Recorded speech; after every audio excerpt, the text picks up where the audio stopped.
Ipagsisigawan ko, Panginoon, kabutihan mo. Kabutihan mo. Paano mo ginagawa ang buhay kong ito? Iparirinig ko sa buong mundo itong aking patotoo. Yeah. Hey, ito ang aking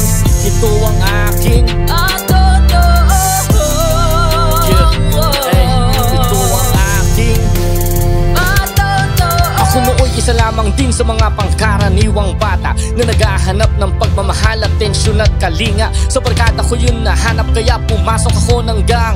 Minor de edad pa lang noong mga panahong kasagsagan. Dito nahubog, nahasa, natutong dumiskarte, natutong makisama, tinaral ang kalaaran ng kalye. Dala ng kapusukan, iba't ibang bisyo na tikman ko. Maagang namulat sa amuntuhan. Ang mga mata kong ito, aming mundo'y umiikot sa droga, babait, pera. Sa mga kalyet, eskinita, gabi-gabi parang may gera.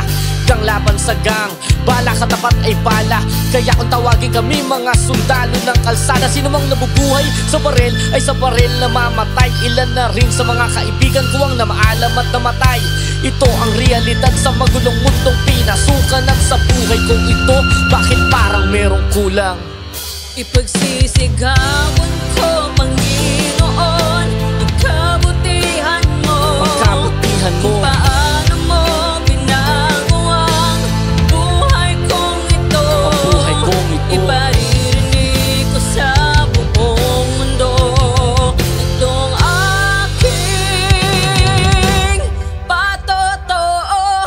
Yeah, ay, ito ang aking patotoo.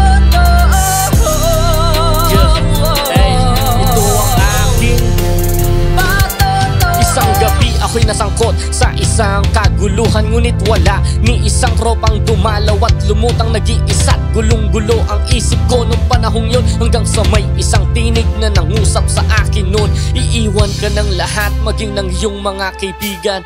Ngunit ako hindi kita kailanman iiwan. Matapos ang pangyayaring yun, ako ay nagpasyang lisanin ng lugar na kinagisnan ko. Kahit mahirap para sa akin, hanggang isang hapon ng linggo ako ay naimbitahan sa isang gawain ng Diyos kung saan may nangangaral sa harapan. Ako'y amoy usok at alak, maluwag ang damit na suot, nahihiya sa ibang tao. Kaya doon umupo sa pinakalikod, naunawaan ko na meron pa palang Diyos na nagmamahal sa akin, na sa kabila ng mga kasalanan ko'y handa akong patawarin. Kahit ako'y nahihiya'y laas loob lumapit sa harap kung saan ako'y sumabay sa isang panalangin ng pagtanggap. Panginoong Jesus, inaangkin kong ako'y makasalanan sa buhay kong ito. Ikaw pala ang siyang kulang at kailangan dalawang kamay ko'y nakataas. Tanda ng pagsuko ko sa'yo, inaalay ko buong buhay at itong puso ko sa'yo. Sa presensya mo'y nasumpungan ko ang tunay na kagalakan. Pag-ibig na walang katulad ay sa'yo ko lang naranasan. At magmula nang si Jesus ay tanggapin ko sa puso ko't pinagari ang buhay ko'y binago na di na naging tulad pa ng dati.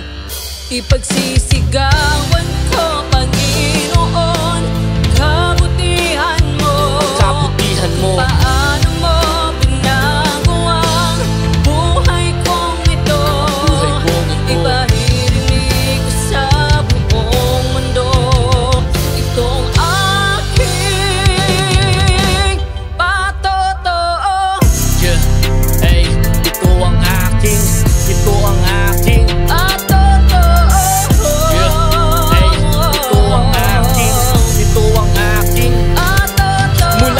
buhay na magulo, alipin ng kasalan at bisyo. Sa gapos ng tanikala, ako'y pinalaya ni Kristo. Sa kasalukuyan ako'y patuloy na naglilingkod sa Kanya. Ipinangangaral ang salita Niya sa pamamagitan ng musika. Kung dati ako'y sakit sa ulo ng mga magulang ko, ngayon isang pamilya na kaming nagsisimba tuwing linggo. Maging sa aking mga kaibigan, pinamamalita ko kung paanong pinago ng Diyos ang isang gangster na tulad ko. Naengkwentro ko ang Diyos at naranasan sa aking buhay. Kaya wala na akong dahilan para bumalik pa sa dati kong buhay. Di sa Kanya mahalaga anuman ang ating nakaraan. Walang imposible sa Kanya, tayo'y Kanyang kahahabagan. Ito ang istorya kung paano kong nakilala ang Panginoon at kung paano sa Kanya nagkaroon ng personal na relasyon.